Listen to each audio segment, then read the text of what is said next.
Shalom ho sa inyong lahat. Minsan po tayong narito sa ating programang Word Made Flesh sa paghahanda po natin para sa ika-33 linggo sa karaniwang panahon sa Eklesiya.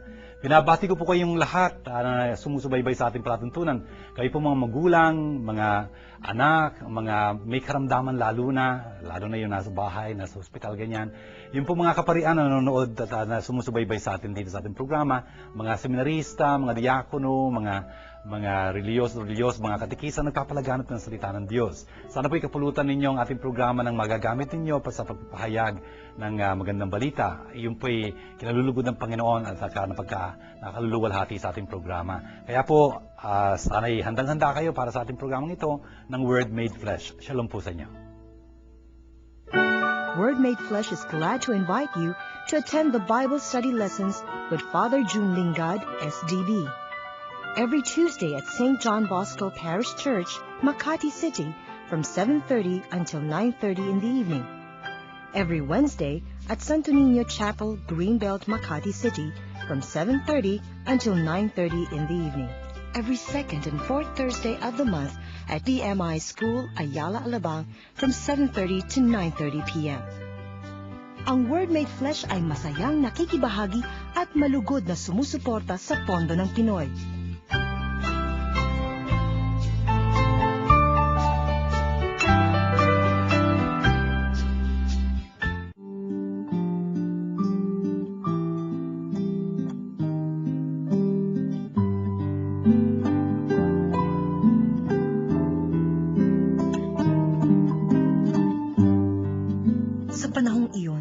Darating ang dakilang anghel na si Miguel, ang makapangyarihang pinuno at tagapagtanggol ng bansang Israel, at magkakaroon ng matinding kahirapang hindi pa nangyayari kailanman. Ngunit maliligtas ang mga kababayan mong ang pangalan ay nakasulat sa aklat ng Diyos. Muling mabubuhay ang maraming mga namatay sa lahat ng panig ng daigdig. Ang iba'y sa buhay na walang hanggan, at ang iba namay sa kaparusahang walang hanggan. Ang marurunong na pinuno ay magniningning na gaya ng liwanag sa langit, at ang mga umaakay sa marami sa pagiging matuwid ay sisikat na parang bituin magpakailanman.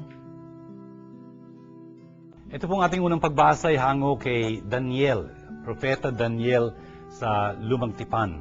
Mayroon pong 4 na mga major prophets, ito po si Isaías, si Jeremias, si Ezekiel at si Daniel. Major prophets ho sila in contrast to the minor prophets. 12 ho yun. Minor, major, wala hong ibig sabihin yun tungkol sa kanilang kadakilaan. Hindi ho sila major kasi mas importante sila. Hindi ho ganun. Minor sila kasi minor importance. Hindi ganun. Major kasi ho mas mahaba yung sulatin nila. Minor kasi mas maikli. Ganun ho yun. Meron ho mga minor prophets, for example, Hosea, Amos, na talaga namang napakadakila, napaka-importante. Yung kanilang mga katuruan ho, uulit-ulitin ng ibang mga propeta kung tutuusin. Ayun nga ho kaya importante na intindihan natin yung major prophets, minor prophets. Wala hong kaugnayan yon sa kanilang kadakilaan o importansya. Yun na major ay minor ay ang ibig lang sabihin mas mahaba o mas maikli yung kanilang sulatin. Dito po sa ating tagpong ito, si Daniel nga pala, yun hong pagsusulat niya rito ay tinatawag na apocalyptic. Apocalyptic, isa ho itong para bang uri ng pagsusulat. It's a literary form. Para bang sa movies. Kunyari sa movies, mayroong mga war stories, hindi ba? War movies, may mga cartoons, may mga cowboy films, may mga, science fiction or something like that. Hindi ba? Iba-iba. May mga tragedies, may mga comedies, tapos, love stories, romance, and whatever. Ang dami hong uri ng mga movies, right? Ganun din mga sa pagsusulat, sa pagsusulat. Si Daniel, isa ho siyang pagsusulat ng tawag ay apocalyptic. Ano ibig sabihin ng apocalyptic? Apocalyptic ho, the word apocalypse, yung revelation, yun ang ibig sabihin nun, revelation, pagsasaad, pagbubunyag. Ano binubunyag doon? Na ganito hong istorya nakikita ho ng Diyos ang nangyayari sa kanyang bayan. Pinaparusahan sila, inuusig sila, talaga namang hirap na hirap sila. Ipapahayag ngayon, ayan, Apokalipsis, ipapahayag ngayon ng Diyos yung kanyang plano. Sa isang seer, yung nakakakita ng mga visions, papahiwatig niya dun sa seer na yon, dun sa visionary na yon, kung anong gagawin niya para iligtas yung kanyang bayan. Sa mga tuwid, ibubunyag dun ng Diyos yung kanyang plano para sa kaligtasan ng kanyang bayan. Hindi niya maatim na talagang uusigin ang kanyang bayan, parurusahan ng ganon. Darating at darating siya sa takdang panahon upang iligtas sila. Yun ang istorya ng Apocalypse, apocalyptic. Itong si Daniel, very much of his writing is apocalyptic. Ipinapakita ho dito, ng Diyos dito sa kanyang seer na si Daniel nga, na talagang he will intervene in history. Makikisangkot siya sa kasaysayan ng kanyang bayan upang iligtas sila sa kanilang dinadaan ng pagsubok. And so, dito sa ating tagpong ito, ang sabi dito, at that time, there shall arise Michael, the great prince, the guardian of your people. Ito si Michael na ito, si Miguel, ito yung Archangel Michael. Hindi ba tatlo yung alam nating mga archangels? Michael, Gabriel, Raphael, Archangel sila kasi mga pangunahin silang anghel. Yun ho, ibig sabihin ng archangel. Arche, ibig sabihin una. Pangunahin mga anghel. Anghel ho, ibig sabihin mga sugo ng Diyos. Sa mga tuwid, mga spirito itong mabubuti na inatasan ng Diyos, binigyan ng Diyos ng isang misyon. Sinusugo sila upang magdala ng mensahe. Mensahero sila. Yun ang ibig sabihin ng angel, mensahero. At si Michael ho, isa doon sa mga mensaherang yun. At hindi lang yun, he is the great prince. Siya ho ang tagapangasiwa, ang tagapagtaguyod ng bayan ng Diyos. He is the guardian of God's people. Ano mangyayari doon sa panahong yun nang talagang hindi malirit, hindi malalampasang mga pagdurusa mula sa umpisa ng mga bansa? Itong kanyang bayan, ang bayan ng Diyos ay makakaltakas. Your people shall escape. Sinasabing ganyan. Everyone who was found written in the book, lahat yung nakasulat dito, yung pangalan nila nakasulat dito sa aklat na ito ng Diyos, ay maliligtas. At yung maraming mga natutulog sa alikabok ng lupa ay magigising uli at mabubuhay magpakailanman. At yun namang iba na naging masama, umusig sa aking bayan, yun ang talaga magkakaroon ng walang hanggang takot at disgrasya. Sabi nga yan. Hindi lang yun. Ang maganda nitong pinapangako ng Diyos, yung mga marurunong, the wise, ay talagang magniningning na tulad ng kaningningan ng kalawakan. At yung mga nagdadala ng marami sa katarungan ay magiging tulad ng mga bituin magpakailanman. Ang ganda-ganda ho nung bagay na yun na pinapangako dito sa aklat na ito ni Daniel, dito sa chapter 3 na ito. Talagang ang Diyos, ililigtas niya, talaga naman isasalba niya yung kanyang bayan sa pamamagitan nga ng kanyang arkanghel si Michael.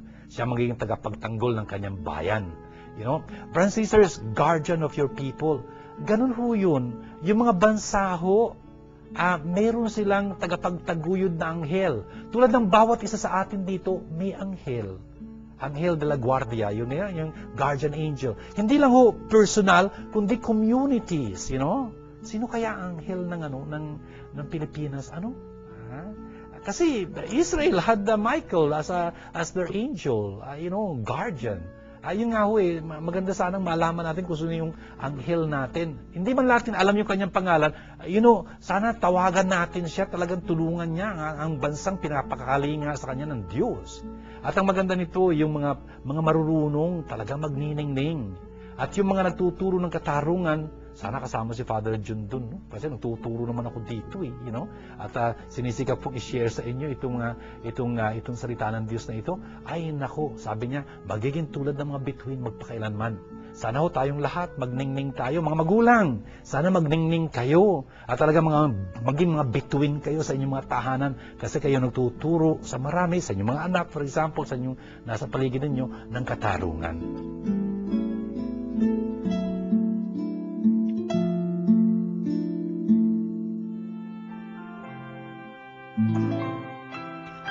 Flesh Foundation Incorporated invites you to an Advent recollection on December 9 in St. John Bosco Parish, Ruzen Hall, Pasay Road, Makati City from 2 p.m. to 6 p.m. Let's prepare for the birth of Jesus, the Word made.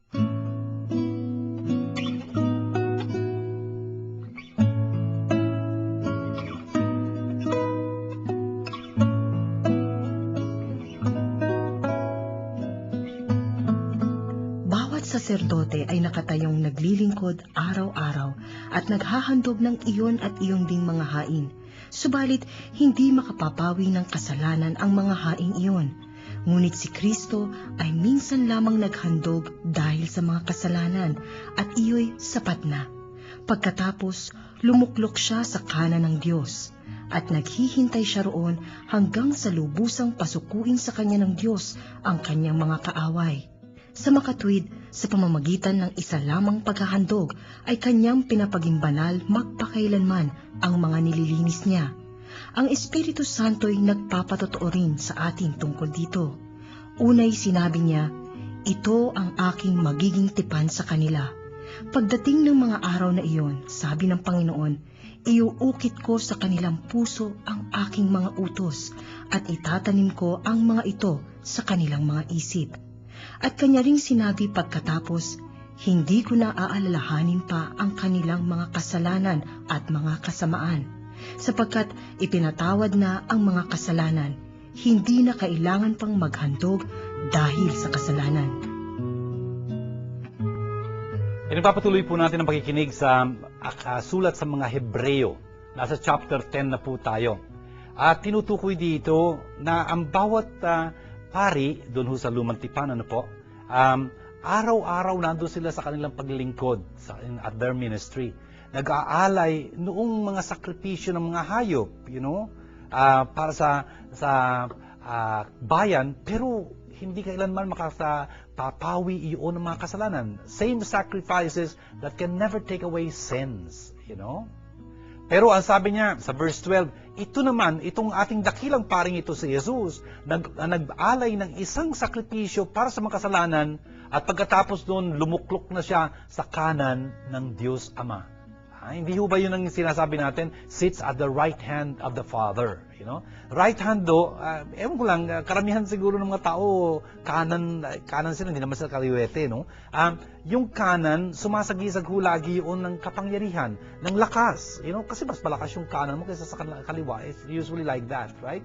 Alam niyo ba yung ibig sabihin ng Benjamin? Benjamin, Ben-Yamina.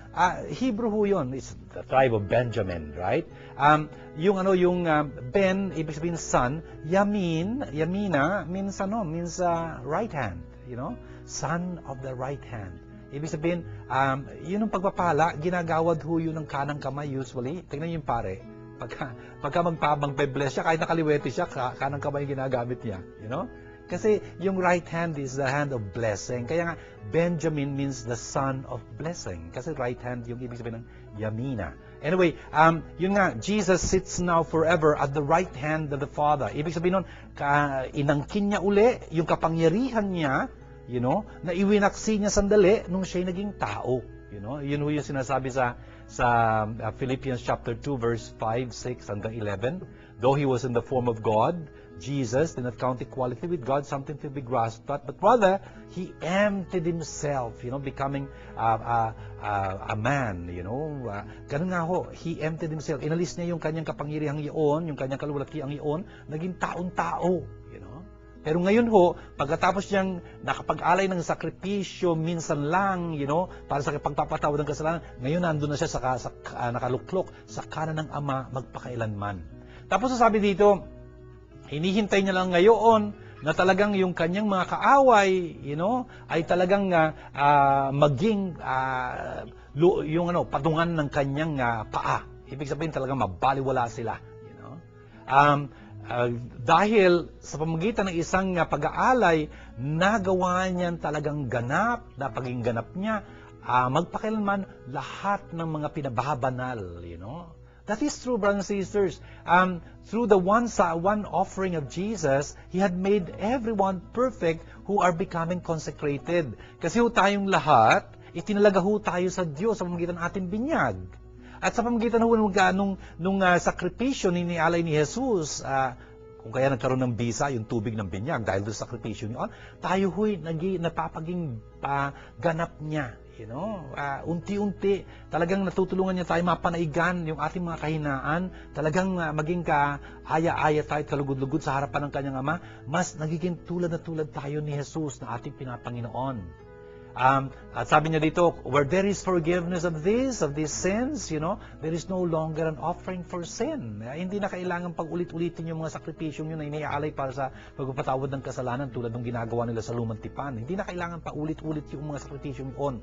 Bakit? Naialay na kasi ni Jesus yung kanyang sakripisyo minsan magpakailanman para sa ikapagpapatawad ng ating mga kasalanan. Kung kaya nga, nagpapasalamat tayo sa Panginoon dahil doon na talagang sa pamamagitan ng kanyang pagdurusa na pagdusahan niya ho yung ating mga dapat pagbayaran. Kung kaya pagka nangungurus tayo, dapat talagang iniisip natin yung ginagawa natin doon. Hindi ho natin binabaliwala yung nangyari sa krus na yun. Kung tutusin kasi, tayo dapat namatay doon sa krus na yun. Pero si Jesus ang namatay doon. Ginugunita natin sa ating pangungurus. Kung kaya, nagpapasalamat tayo sa Kanya, unti-unti ho, sa pamamagitan ng Kanyang sakripisyong iyon, na pagtatamo niya tayo ng biyaya, ng grasya, na kinakailangan natin upang unti-unti itong buhay natin ito, ay maging tulad na tulad niya. Nagiging mas ganap at mas ganap tulad niya. Pinagpapasalamat ho natin sa ating Panginoon, Jesus.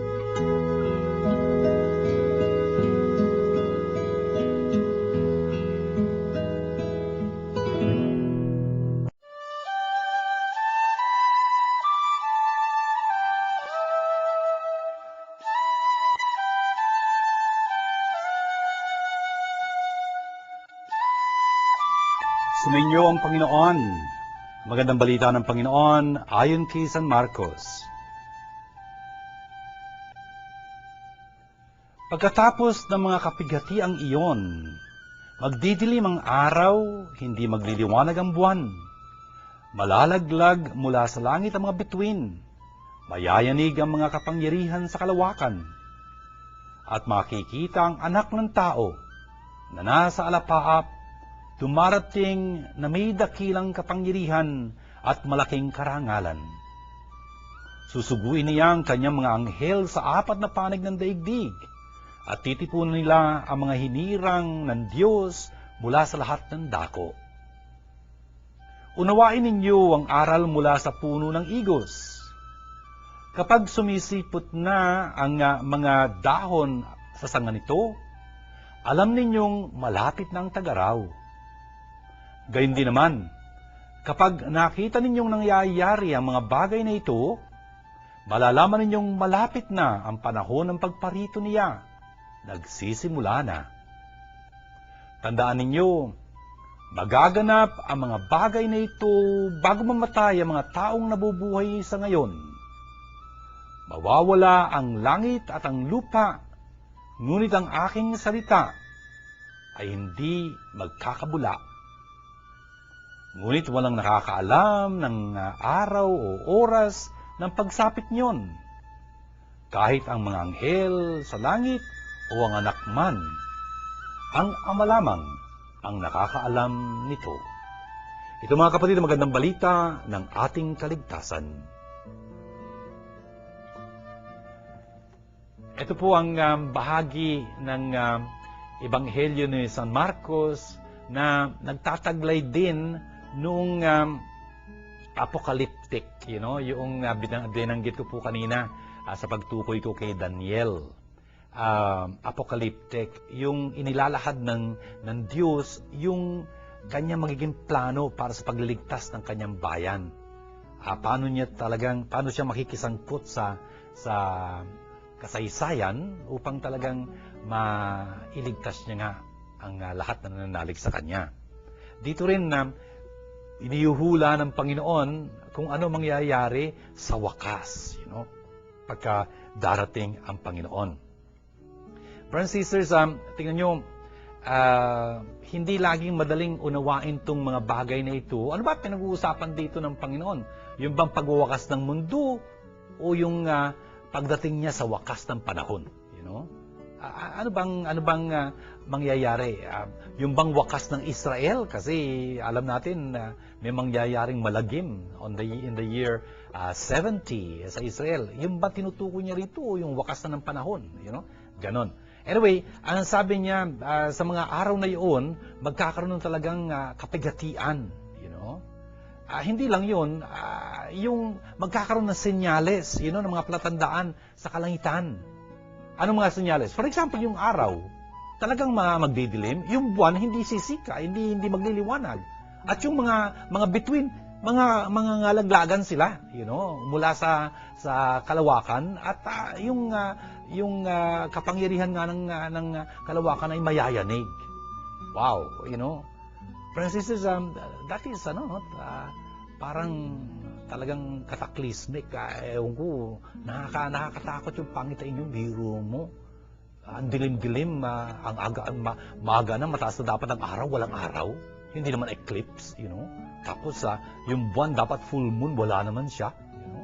Tapos yung mga stars, makita mo dapat nagniningning, nagkakabagsakan, hindi falling stars Talagang yung mga stars, tapos talagang dapat na nakikita mo na laging dapat nandun yung mga planets na ganyan. Ako, wala na sila, naglalabo-labo, nagkakabungguan na, wow, parang parang science fiction, Pero, brothers and sisters, itong mga bagay na ito, hindi lang si Jesus ang nagsasabi nito.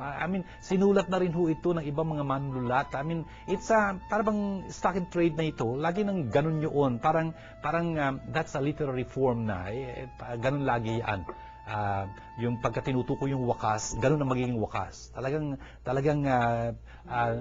maghihina ang sanlibutan ito. By the way, scientifically speaking, that is exactly what it is. You look at science, talagang the universe shrinking na ganyan, tapos energy is coming to diminishing like that. Hindi natin alam kung kailan magtatapos to. It can take a long time or something like that. But whatever, there is a reference of this even in science. Pero of course, hindi naman yung tinutukoy dito ng Panginoon. It doesn't have to double with science, Basta yung mga tinutukoy niya dito, pinag-uusapan na yun sa kanyang mga kapanahunan.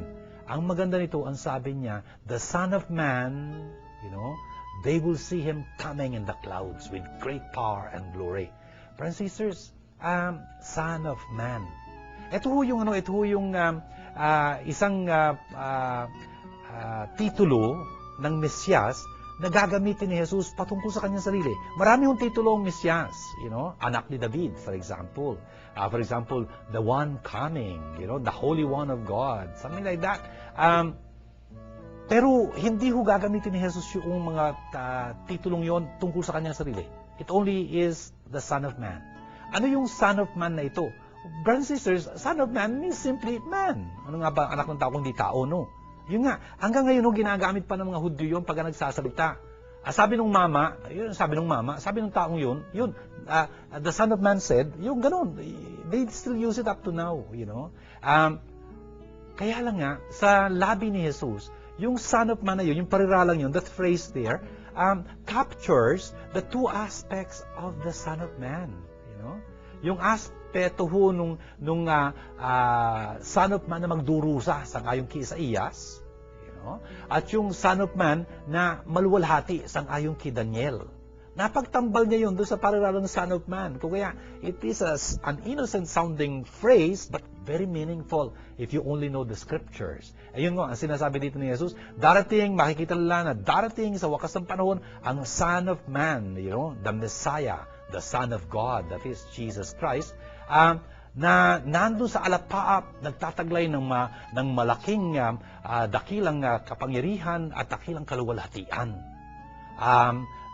Yun ho, hinihintay-hintay natin, sa bawat misang ating dinaraos, pag sinabi natin, ipagdangal natin, pagbunyi natin ang misteryo ng ating pananampalataya. Si Kristo'y namatay, si Kristo'y muling nabuhay, si Kristo'y babalik, sa wakas ng panahon. Puspos ng kaluwalhatian, plus ng kapangyarihan. Yun ho yung sinasabi dito ni Jesus. Yun ang mangyayari. At ito ang gugunitain natin 2 weeks from now, next week sa diriwang natin ng Christ the King, Kristong Hari. At ang sabi niya dito, pag dumarating sa kanya, susugo niya yung kanyang mga anghel. Yung mga angels are messengers of God. Yun ang ibig sabihin ng anghel, messenger. At kanilang titipunin, ang lahat ng mga hinirang mula sa 4 na sulok ng hangin, from the 4 winds, from the ends of the earth to the end of the sky. Tingnan niyo, talagang titipunin lahat ng mga tao. Pero hindi ho ito yung hindi ho lang ito yung kahit anong tao, the elect. Ibig sabihin, yung hinirang ng Diyos. Napakahalagang bagay noon.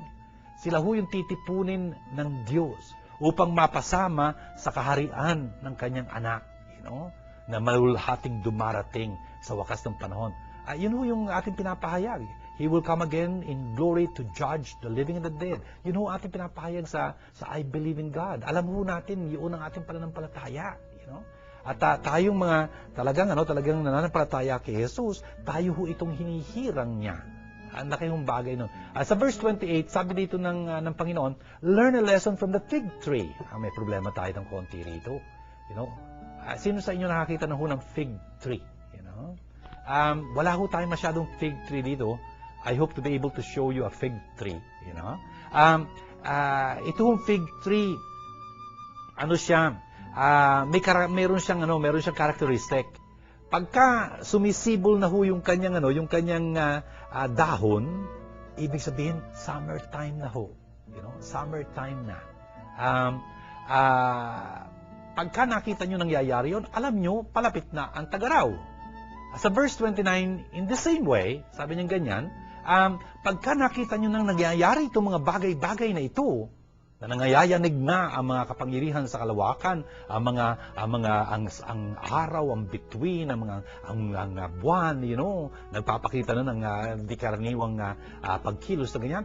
Sana maintindihan nyo, malapit na siya. Ibig sabihin, yung dumarating na anak ng tao, ang ating Panginoong maluwalhati. Malapit na siya. Nandiyan na sa pintuan. Sabi niya ganyan. In fact, sabi niya, hindi lilipas ang henerasyong ito, hanggat hindi mangyayari itong mga bagay na ito. Francis, tingnan nyo, labo-labo dito, hindi natin alam kung ano yung tinutukoy ni Jesus dito. Kasi alam natin, nagtapos ang ating Panginoon, na namatay siya, muli siyang nabuhay, umakyat sa langit, hindi pa rin nagwakas yung panahon. Akala ko ba, sabi niya, Amen, amen, I say to you, this generation will not pass away until all these things have taken place. Teka muna, hindi pa nagwawakas ang panahon.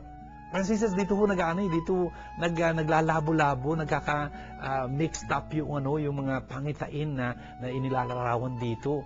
Is Jesus talking about the end of Israel? Kasi that will take place in a historical moment in the year 70. Talagang ginunaw ginuho yung Jerusalem, pati na yung templo, winasak, etc. Ay naku, ang lagim-lagim ho nung istoryang yun. Talaga ho. Ayaw ko ng istorya sa inyo dito dahil nakakapanindig ng balahibo ko pagka narinig mo yung mga istoryang nangyayari doon. And there was a historian who was writing it, Josephus, in the Jewish war, in that book there. Sinalarawan niya ho kung ano nangyari doon sa mga kababayan niya. Kasi Hudyo din siya na naging Romano ho, sinalaysay niya kung ano nangyari doon sa mga kababayan niya, so sa wakas na iyon. Pero was Jesus talking about the end of Israel? The destruction of Jerusalem? Or about the end of the world? Ayun ho, medyo nagkahalo-halo dito. Pero in verse 31, ang sabi niya ho dito, heaven and earth will pass away, but my words will not pass away. Brothers and sisters, tandaan ho natin to, heaven and earth. Pagka binanggit ho yung dalawang extremes, heaven, earth, good, evil, east, west. Pagka binabanggit yung ganong mga dulot-dulo, ibig sabihin ho nun, yung dulot-dulo at lahat ng nasa pagitan nila, those ends and everything in between. Heaven and earth, sa makatuwid, means everything. Lord, you know when I sit and when I stand. Ang ibig mo sabihin nun, you know all my actions. As far as the east is from the west, ibig sabihin nun, you know great distances. Ganun yun eh. Yun ang ibig sabihin ng heaven and earth dito. Everything maglalaho, lilipas. Pero yung mga salita kong binitiwan, hindi magkakabula. Brothers and sisters, please understand that. Yun ang mga pangako ng Panginoon. Talagang panghawakan ho natin, hindi ho tayo mabibigo. Hindi nang bibigo ang Panginoon. Kaya ho pinag-uukulan natin ng pansin ng kanyang banal na salita. Ito ho, tinutukoy natin, pinag-aaral natin sa Word Made Flesh na ito. Sana kinalulugod ninyo yun. Talagang inaaral natin itong mga salita ng Diyos kasi itong panghahawakan natin, itong pagbabatayan natin ating mga buhay. Bakit? Alam kasi natin, itong mga salitang ito, hindi katulad ng salita ng tao na naglalaho, ng bibigo, ng tataydoro, something. No. Lahat lilipas at lilipas. Pero itong mga salita kong ito, hindi magkakabula. Hindi sila lilipas hanggang di natutupad itong layunin ng Panginoon. Kung kaya nga napanghahawakan natin itong mga pangakong ito. Kaya the more we understand God's Word, the better for us. Because we will have solid foundation for our own spiritual edifices, for our own lives. Tapos sabi niya, but of that day or hour, no one knows. Neither the angels in heaven, nor the Son, the Son of Man. Only the Father. Brothers and sisters, importante yung maintindihan natin to. Huwag ho tayo magimbal, huwag ho tayo magambala, huwag ho tayo matakot. Pag kami nangangar, malapit daw ang end of the world and what na. Nako, Alam niyo ba, nung EDSA Revolution ho, nung 1986, nakita ko ho yun eh. May isang tao nandun sa taas, sa ibabaw ng kanyang kotse, nagsisigaw, repent because the end is near. Oh gosh, when you needed all the hope you can get, because we're going through a terrible time in our own Philippine history. Here is the guy, ano yun, I mean, pag kami mga tao nangangaral na, malapit na, magpa-bless to kayo ng mga kandila ninyo. Nangyari ito sa akin sa Tondo bless ng kandila, ados na binibless yung kandila, hindi ba Candelaria, ados ng Pebrero. Eto, Nobyembre o something like that. Yung pala, nagpakana nito. Yung may-ari ng gawaan ng kandila doon sa Bandaron. I mean, ewan ko, ang dami naman sumabay doon, sumakay doon, pa-bless dito, pa-bless doon. Teka muna, pag kami nangangaral na gano'n, alam nila yung pecha o something like that, mas marunong pa sila kay Jesus, Ang sabi ni Jesus, wala nakakaalam nun, ni ang mga anghel, ni ang anak ng tao, siya pa kaya, Kung kaya, bulaan ho yung mga ganon. Only the Father knows the moment He has set for that. Kung kaya nga, dapat magtanod tayo. Yun ang tinuturo sa atin ni Jesus dito. Talagang magtanod tayo kasi hindi natin alam kung kailan siya darating. Hinihintay-hintay natin siya. Pero ang pagdating niya, sabi niya, parang pagdating ng isang magnanakaw. Nakarinig na kayo ng magnanakaw gumagawa ng appointment. Tatawagan ka sa telepono, darating ako dyan, hintayin mo ako. Ano? I mean, yung magnanakaw darating sa isang sandali na hindi mo inaasahan. Pagka mahimbing ka na, ganyan, or something. Kung kaya nga ang pagdating ng Panginoon, ganon. Kaya hinihintay natin, nagtatanod tayo. Kaya gusto kong banggitin ulit sa inyo, sa Germany mapapansin nyo, yung mga nasa tuluktok ng mga simbahan, at dito sa ating karaniwang krus, doon sa Germany, hindi. Nakalagay doon, tandang, Anong simbolismo ng tandang? Nagtatanod. Yung mga tao tulog na tulog pa. Pero pagka bandang alas 4 na, sumisila, na nakikita niyo na unang silahis ng pagbubukang liwayway na niya, tumitilaok na po siya, kasi nagmamasid siya. Yun yung simbolismo ng tandang. Tayo dapat bilang Kristiyano, parang mga tandang, naghihintay sa pagdating ng Panginoon. Gising na gising, para pagka dumating siya, mapaunlakan natin siya. Alam natin yung kanyang salita, hindi nang bibigo.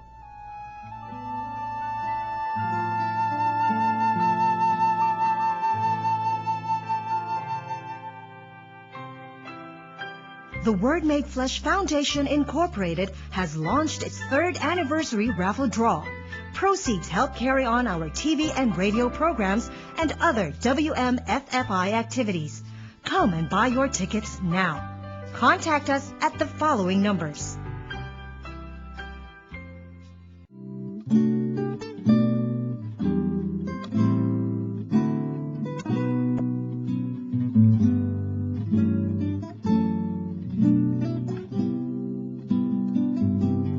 Father June, kapag kayo po ba'y makasalanan, maaari pa bang mapasama ang iyong pangalan sa maililigtas?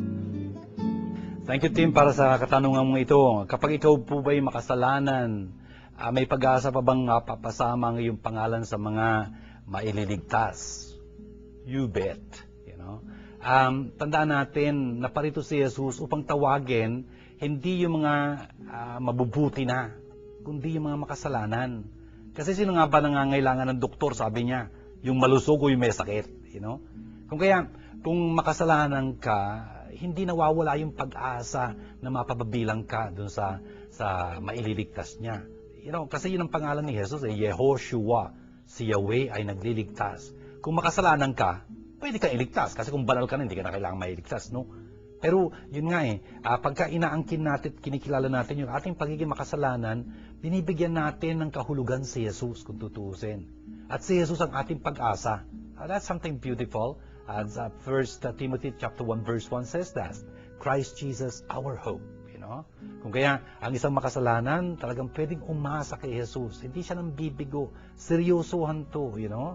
Ang importante nga lang talaga, kumapit kang malulati kay Jesus, talagang mahigpit, you know? At talagang magbalik loob ka sa Kanya. Yun ang magiging talagang pag-asa mo, na papatawarin ka rin niya at makabilang yung pangalan mo sa maililigtas niya. Kung talagang nagbabalik loob ka sa Kanya, binibigyan ka lagi niya ng pag-asa. Father June, paano natin maihahanda ang ating mga sarili sa muling pagdating ni Kristo? Thank you, Michelle, dito sa iyong katanungan. Paano nating maihahanda ang ating sarili sa muling pagdating ni Kristo? That's a very beautiful question. Paano nating maihahanda ang sarili?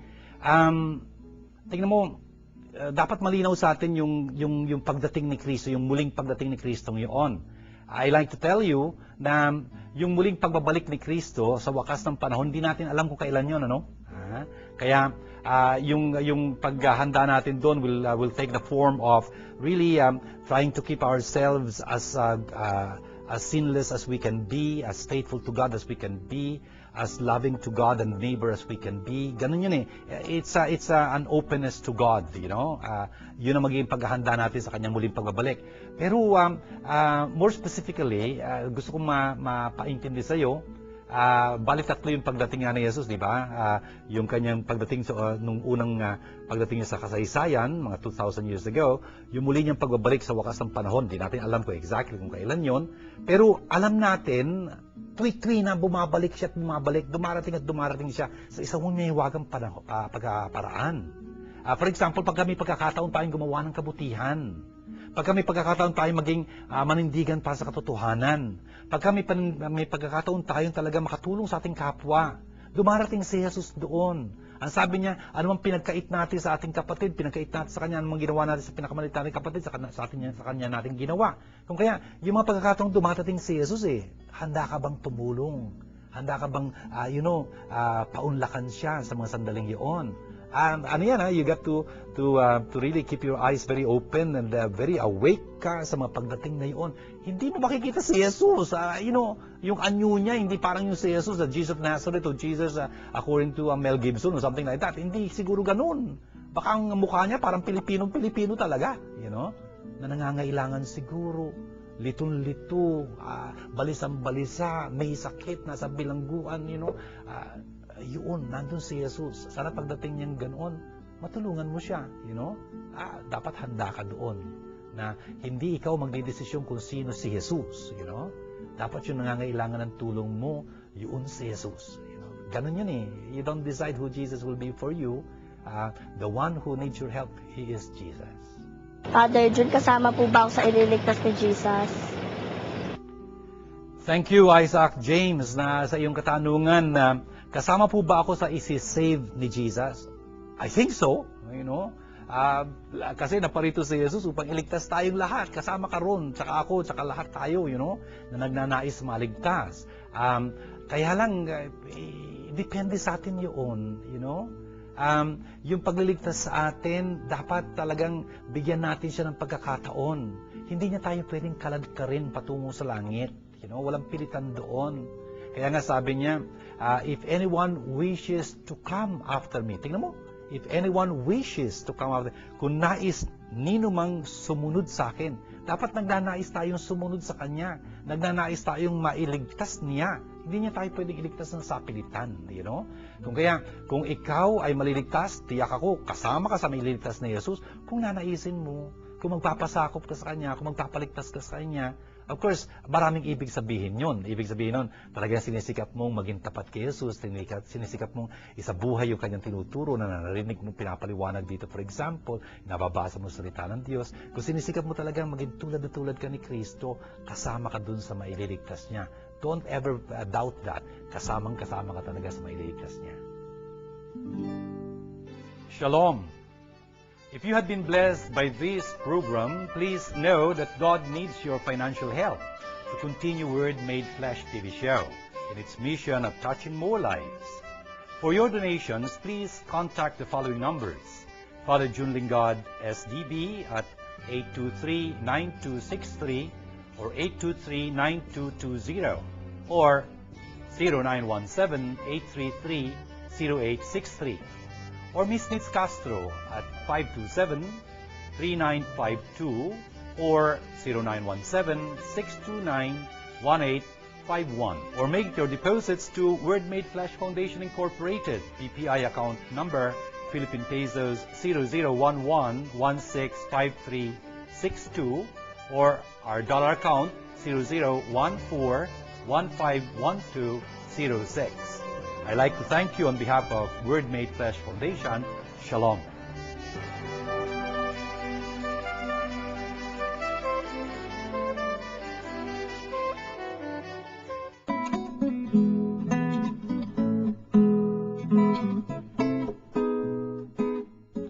Tingnan niyo po sa ika-33 linggong ito sa karaniwang panahon sa Eklesiya, ang dami pong pinaalala sa atin ng ating mga pagbasa. Ano po?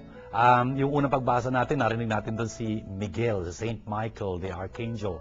Talagang guardian of the people of God, you know? Talagang handang ipagtanggol yung bayan ng Diyos. At tayo rin po, meron tayong Anghel de la Guardia, ang guardian angel ng ating bansa. Hindi nga lang siguro natin alam kung sino siya. Pero sino man siya, pwede ho natin siyang tawagan, you know?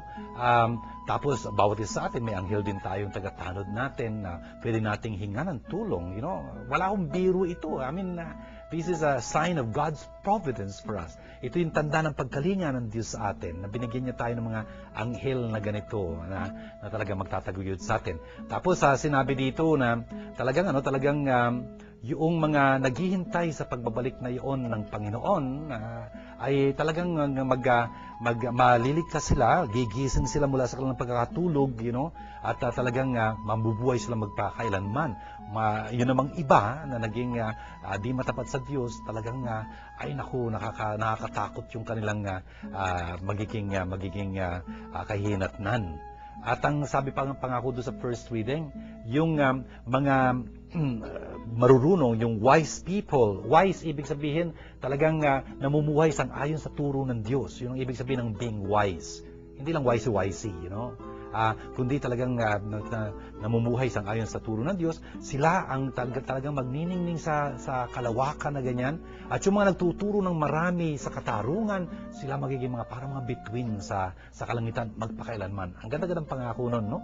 Tapos itong sa second reading natin, pinakita sa atin dito na talagang ang ating punong pari ay talagang kakaiba dun sa mga ibang punong pari nila, you know? Kasi si Jesus minsan lang nag-alay ng kanyang sakripisyo pang magpakailanman para sa pagpapatawad ng kasalanan natin, at talagang tayong lahat ay napapabanal niya, nagagawa niyang ganap dahil dun sa pagsasakripisyo niyang iyon, na mayroon tayong karangalang makiisa, makibahagi pagka nag-aalay tayo ng Eucharistia. Ang ganda-ganda po, hindi ho malilirip yun, hindi ma-imagine yun ng mga nasa lumang tipan, yung napakagandang paraan na ginawa ng Panginoon dito. Biro mo, kahit na nakalipas na yun, na nasasagap pa rin natin hanggang ngayon through the liturgy yung bisa nito sakripisyo ni Kristong yun. Tayo nakikibahagi doon. And of course, the gospel that we heard today, napakaganda ho nitong tinuturo sa atin ito na talagang, magkakaroon ng wakas ng panahon. Kailan yun, hindi natin alam, Pero alam natin, dapat matuto tayo. Pagka nakikita natin may nangyayari ng ganito, talagang gising tayo at naiintindihan natin. Brothers and sisters, ano ba mga pangyayari kaya yung pwedeng tinutukoy dito ng Panginoon? Tingnan nyo, lumalaganap ang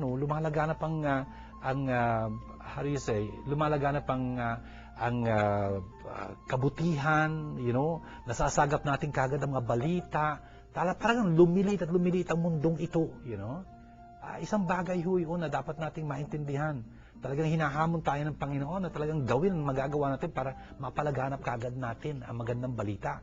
Kasi yun ang maghuhudyat ng wakas. Pagka natanggap na ng lahat ang magandang balita at nakapagpasya na sila. Brothers and sisters, sana maintindihan natin na yung mga pangako, yung mga salita ng Panginoon hindi maglalaho. Kaya pwede natin panghawakan, itayo natin ang ating mga sarili doon sa mga salitang yon, hindi tayo mabibigo. Gawin natin panalangin ng mga narinig natin. Ito sa ngalan ng Ama at ng Anak at ng Espiritu Santo. Amen. Abba, mapagmahal naming Diyos at Ama, salamat ng marami sa mga pagpapaalala niyong ginawa sa amin sa aming palatuntunan itong Word Made Flesh. Sana po'y talagang maisabuhay namin ang inyong katotohanan. Sana talagang maging handang-handa kami sa pagdating ng inyong anak. Sa tuwi-tuwi na. Maging maagap kami sa pagpapaunlak sa Kanya, sa mga pagkakataon na binibigyan niya kami, na maging makatotohanan, makagawa ng kabutihan, at talagang maging tapat sa inyo. Tinataas po namin sa inyong lahat ng mga nagsumubaybay sa aming palatuntunang Word Made Flesh, ang pa sila naroon, anong pa ng kalagayan, sana ipagpalain niyo sila. At lalo na yung may mga dinadalang hirap, may mga karamdaman, may mga pamimigati, may mga agam-agam at sulunan ng kinakaharap, tampihan niyo sila ng inyong awa. Pati po yung mga tumutulong sa amin, ibig tumulong sa amin sa pagtataguyod ng programang ito, pagpalain niyo rin sila. Ginagawa namin panalangin ito sa kasama namin ang Birhen, alang-alang kay Kristong aming Panginoon. Amen. Sumainyo ang Panginoon at pagpalain kayong masaganang makapangyarihang Diyos, Ama at Anak at Espiritu Santo. Amen. Ito po ang ating palatuntunan ng Word Made Flesh. Ano po yung naging pagpapala ito para sa bawat isa sa inyo. At hanggang po sa muli nating pagsama-sama sa ating palatuntunan minsan pa sa Word Made Flesh. Shalom sa inyong lahat. Interested to own the 13 VCD set of Word Made Flesh TV show? Place your orders through text through the following numbers, or you may call Father June Lingad SDB at 823-9263 and 823-9220. Or you may call Word Made Flesh Foundation Incorporated at 527-3952. This program is brought to you by God, the Word Made Flesh. Indeed, God is our sponsor.